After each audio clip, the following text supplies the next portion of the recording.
Hello à toi qui regarde cette vidéo. Je suis parti prier ce matin et je voulais te laisser ces quelques images où on voit ici simplement cette clôture. Je suppose que tu la vois bien.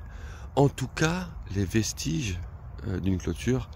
Et on peut sans problème distinguer où se plaçait la clôture avant, mais il n'y a plus rien. Je peux passer ma main. Je pourrais même en réalité, c'est le sujet de cette vidéo, passer de l'autre côté sans problème, puisqu'il n'y a plus ni de fil de fer. Bon, on voit encore un peu les attaches, mais c'est terminé. Il n'y a plus rien, on peut sans problème passer de l'autre côté. Et juste ma pensée était la suivante, c'est que en finalité dans nos pensées, pour ne pas répéter, c'est la même chose. Il y a des pilotis qui ont été enfoncés jour après jour, semaine après semaine, mois après mois, année après année. Des pilotis qui reprennent exactement cette structure et qui forment des délimitations. Pourtant, tu vois exactement de la même manière que ces pilotis qui formaient cette clôture donc et qui montrent une délimitation, eh bien de la même manière que les fils ont été enlevés, les fils de fer. Jésus a brisé les limites. Jésus a brisé l'œuvre de la mort. Jésus a brisé la délimitation de ce qui nous séparait du royaume de Dieu. Imagine que ici, ce béton représente la terre austère sur laquelle nous vivons. C'est plat, sans vie, l'œuvre du péché de l'être humain.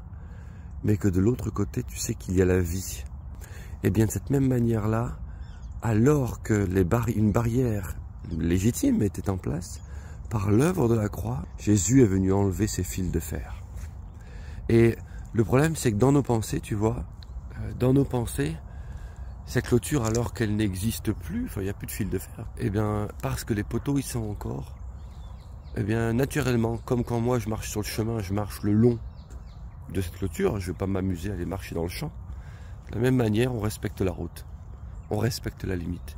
Et on ne se rend pas compte que nous pouvons et nous avons la grâce de pouvoir passer de l'autre côté, entrer dans le champ.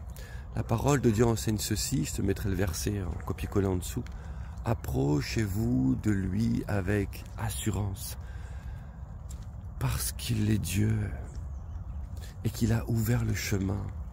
Je te rappelle que quand Jésus-Christ est mort sur la croix, le temple avait un rideau qui séparait le lieu saint du lieu très saint.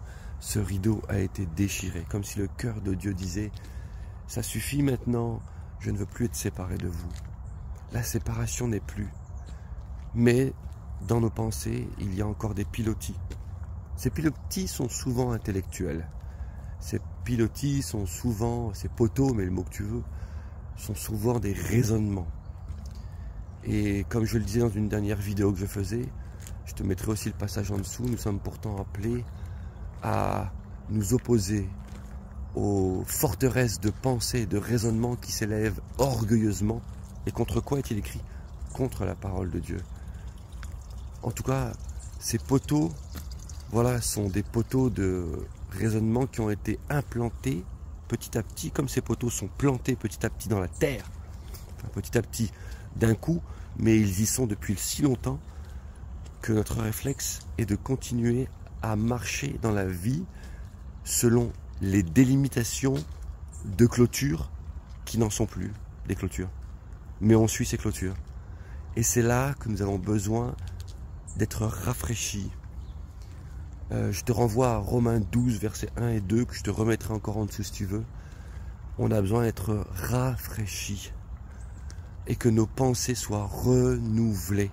Romains, dans ce chapitre, parle de l'intelligence spirituelle, que votre intelligence, selon la traduction, spirituelle soit renouvelée. On a besoin d'être renouvelé et ça ne se fait pas en un claquement de doigts.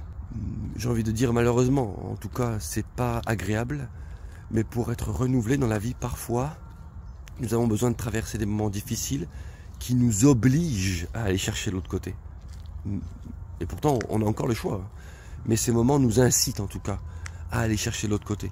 Alors les moments en eux-mêmes ne sont pas agréables, mais c'est parfois dans des moments difficiles que nous faisons appel à Dieu le plus sincèrement possible. Alors je t'invite, si c'est le cas, et moi je m'y inclus, de prendre le réflexe de ne plus suivre des poteaux qui n'ont plus de clôture et d'aller pleinement chercher dans la présence de Dieu, dans la parole de Dieu, au-delà de mes pensées qui voudraient tout de suite s'opposer à elle.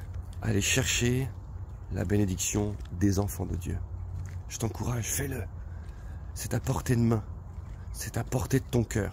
Parce que le Saint-Esprit est avec toi et qu'il ne t'abandonne pas. Il n'est pas loin. Il est dans ton cœur. Je veux vraiment t'encourager à passer de l'autre côté, d'aller chercher l'héritage. Il n'y a pas de barrière. Tu es un enfant de Dieu. Et que Dieu te bénisse.